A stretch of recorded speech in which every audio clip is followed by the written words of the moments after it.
Selostas tämä tarina nyt. Koko. Joo, kova. Nyt me testaamme tätä BMW nykyistä. Tää BMW kehuttu, että päästöt on lähes nolla. Elikkä pelkästään nykyään kaikki tietää, että partikkelisuodatien on kaikissa dieselautoissa, mutta äänenvaimentin myös aika paljon karsii päästöjä.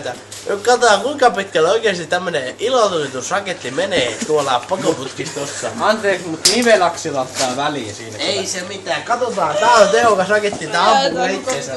Ja tässä on BMW X6. No, katsotaan sit. Juu. Tosi kovaa. Katsotaan.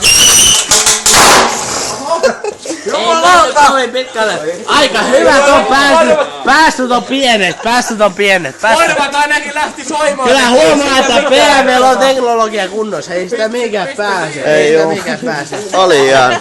On hyvä. Saatana kotti korviin.